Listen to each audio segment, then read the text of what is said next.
Hi all. In this video, we'll talk about C++ programming basics. Remember the first day of our class, we started with talking about something called as machine language. Okay, pen doesn't work. Just a second.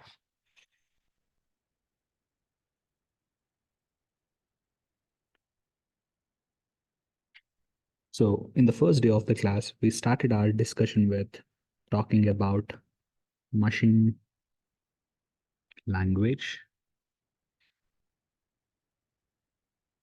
So whatever the computer understands, it's in the form of zeros and ones. We call these as bits. So a computer understands only anything in zeros and ones.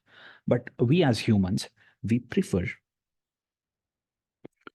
something that's all the technicalities are hidden from us, and we prefer something in terms of the day-to-day language that we use. So something more like a high-level language.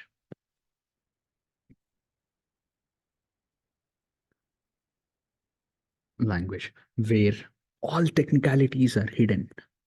So we don't want any technicalities. We want abstraction. Abstraction means hiding how it's done or how a computer does something. All we want is something in terms of a high level language. So all technicalities are hidden, like how a computer does something and all. So another good term for this is abstraction. We prefer abstraction. That means don't show me all the technical details. Just allow me to write something in the language that I'm more familiar in day-to-day life. And you do all the technical work behind the scenes. So that's what a computer does. So to make sure that this compatibility happens, whatever the keyboard that we have, every character that you see on the keyboard is mapped into something called as ASCII table, which is also called as ASCII table, where every character on a keyboard has a numeric value. Okay.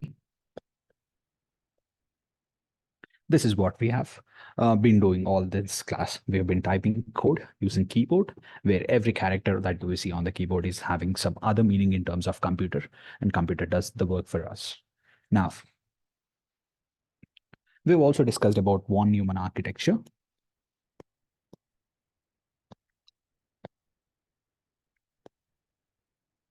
So most of us are coding in Visual Studio Code. So whenever we are coding a program, we do something like save the program. So the moment we are saying that save my program, this actually gets saved into the computer's permanent memory. Permanent memory is also called as hard disk. So permanent memory, or also called as hard disk. So that means if you save your program, even though you turn off your computer, and when you turn it on, you can still access your computer program. That's what the advantage of permanent memory. Anything that's written to permanent memory will be retained even though we restart the system. Now, when you are trying to run the computer program, what happens behind the scenes is that anything that the computer is currently executing, that gets stored inside temporary memory, or also called as volatile memory, temporary, or also called as volatile, or also called as RAM, RAM. So now if you want to run your computer program, run C++ means that C++ program needs to reside in RAM. That's temporary storage. If you load something into RAM, turn off the computer, turn it on, it won't be available. Everything in the RAM will be wiped off. That's what RAM is for. So for a computer, if it has to run something, we have to first create the code. So we create the code in Visual Studio Code, we save it, it gets returned to hard disk or permanent storage. And when we are doing something like dot slash, or we are doing a couple of steps actually, we are doing C++ followed by main.cpp and then dot slash a dot out or a dot exe, depending Mac or Windows or Linux. So now when we are doing these two steps, a lot of things happen behind the scenes. But for this step, when something needs to be executed or executing or while executing or while it is running, all the terms are similar. It stays in the temporary memory or RAM of the computer. So that's what the scenario is. And now let's see what happens when we do compilation. So the first thing in the process is that we have to write a program. So let's say we are writing a program.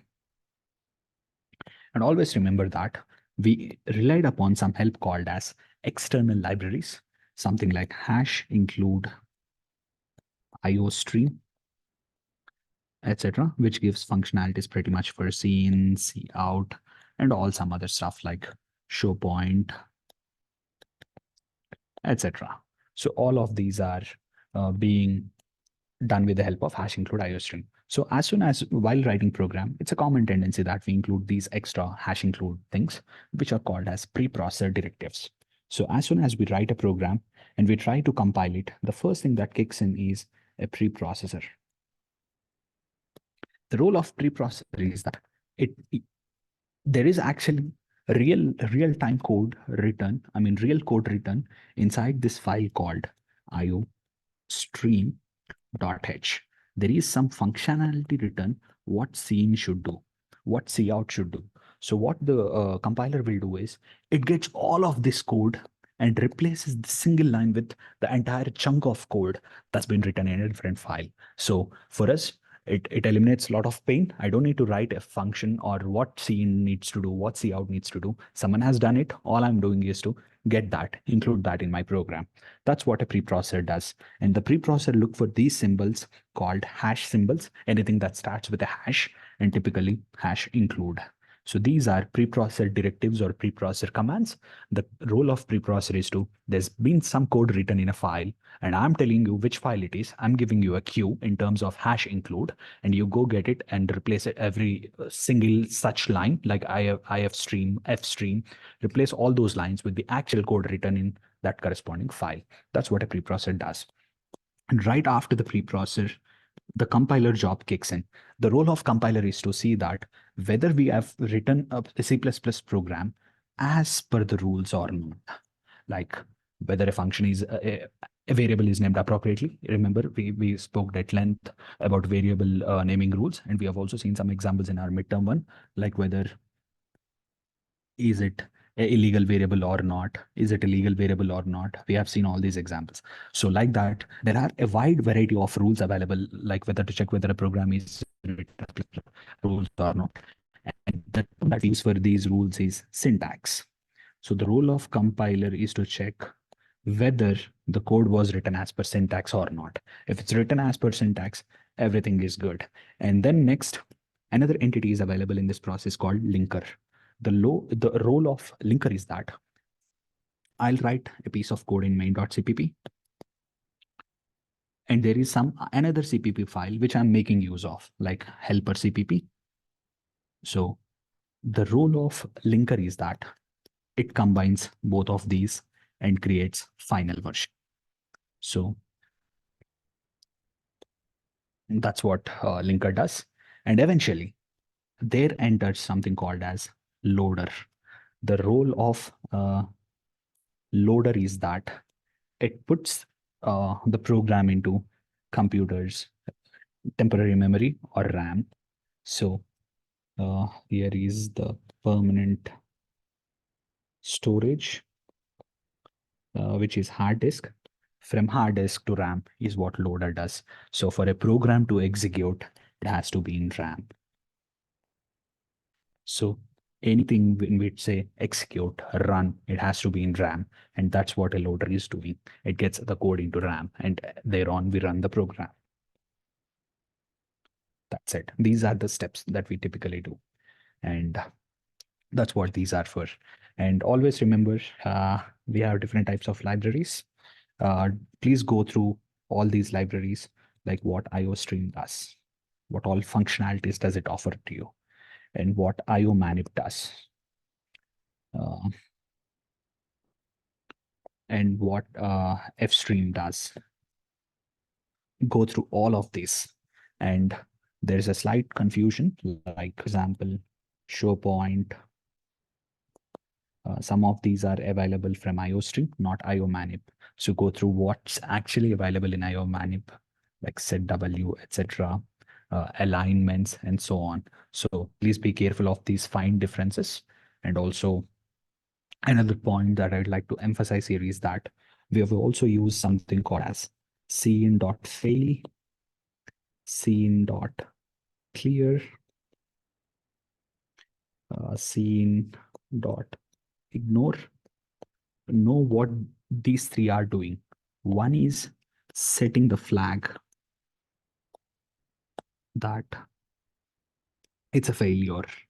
So as soon as failure occurs, this is setting the flag that there's a red flag, it's a failure. And to handle failure, we will clear the flag first. Okay, we will clear the flag first. We will say that, okay, the compiler indicated that it's a failure. It showed with a flag. Now my role is that I have to ask the compiler to turn the flag off first, and then I'm handling it by ignoring the input, which is causing the failure. So that's the difference between these three functionalities. And the last thing, uh, if something fails when I'm doing G++, main.cpp, or GCC or G++, if something fails in this step, that means code is, it's syntactically, or the syntax of code is wrong. So if your syntax is wrong, it fails at this point. Now, if everything is good there, and if you are able to do /a.out, but code is not working as per your expectations. So code is not working as expected. Remember in class, we have seen this.